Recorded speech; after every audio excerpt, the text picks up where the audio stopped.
வணக்கம். ஸ்டாலின் அவர்கள் கொடுத்த ஆடி ஆஃபர் தலையை அசைத்த நம்முடைய பிரேமலதா விஜயகாந்த் என்ன ஆஃபர் கொடுத்துருக்குறாங்க, எதற்கு பிரேமலதா தலை அசைச்சிருக்கிறாங்க அப்படின்றத இந்த காணொலியில் நம்ம தெளிவாக பார்க்குறோம். 2026ஆம் ஆண்டிற்கான சட்டப்பேரவை தேர்தல் நெருங்கி வரக்கூடிய சூழலில் தான் கூட்டணி தொடர்பான பேச்சுவார்த்தைகள் சூடுபிடித்து இருக்கு.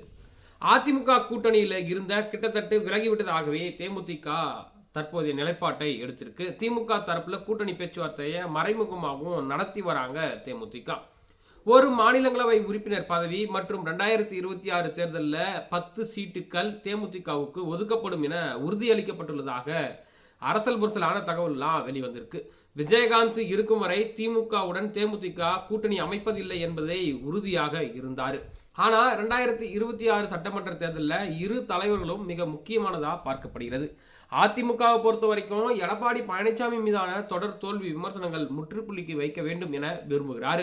ஆனால் இரண்டாவது முறையாக தொடர்ச்சியாக திராவிட முன்னேற்ற கழகத்தை வெற்றி பெற செய்ய வேண்டும் என்ற எண்ணத்தில் ஸ்டாலின் அவர்களோ தீவிரமாக களப்பணி ஆற்றி வராரு.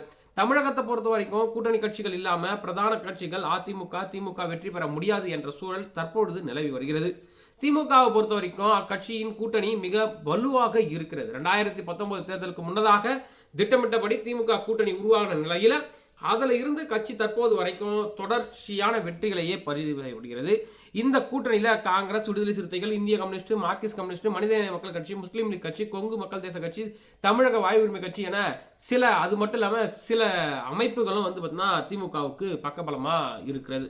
ஆனால் எடப்பாடி பழனிசாமி பக்கம் பார்த்தீங்கன்னா வலுவான கூட்டணி இருக்குமா இருக்காதா அப்படின்றதே தெரியல.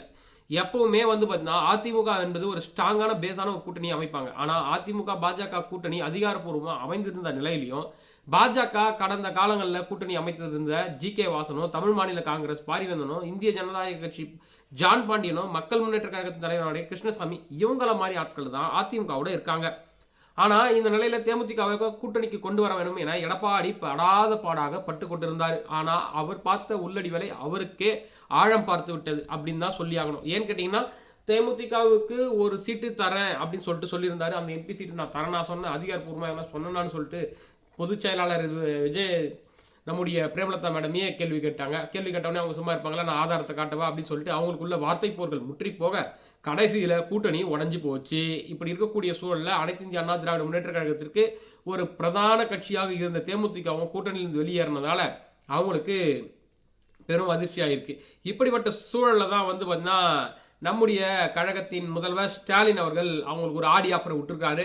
என்ன ஆடி ஆஃபர்னு கேட்டிங்கன்னா 10+, அதாவது 10 எம்எல்ஏ தொகுதி தரேன், ஒரு மேயர் தொகுதி, விரும்பினா ஒரு எம்பி தொகுதி கூட, அதாவது எப்படின்னா இது உங்களுக்கு ஒரு மாநிலங்களவை உறுப்பினர் தானே வேணுன்றீங்க, அதையும் நான் தரேன் அப்படின்ற நிலைப்பாட்டுக்கு வந்துட்டாங்க. ஆனால் பிரேமலதாவுடைய எண்ணம் என்னவா இருக்குன்னா, எப்படியாவது நம்ம கட்சியை சார்ந்தவர்கள் யாராவது ஒருத்தர் டெல்லி அரசியலில் இருக்கணும் அப்படின்றது தான் பிரேமலதா முடிவாக இருக்குது. அதனால தான் விஜயகாந்தோட குறிக்கோளை முற்றிலுமாக பார்த்தீங்கன்னா குழி தோண்டி புதைச்சிட்டு ஸ்டாலினோட கூட்டணிக்கு தலையசைத்ததா சொல்லப்படுகிறது. பார்க்கலாம் பிரேமலதாவினுடைய தலையசைவுக்கு அவர்களுடைய தொண்டர்கள் எல்லாம் கட்டுப்படுவார்களா, திராவிட முன்னேற்ற கழக தொண்டர்கள் அவர்களுக்காக உதவி செய்வார்களா என்பதையெல்லாம். நன்றி, வணக்கம்.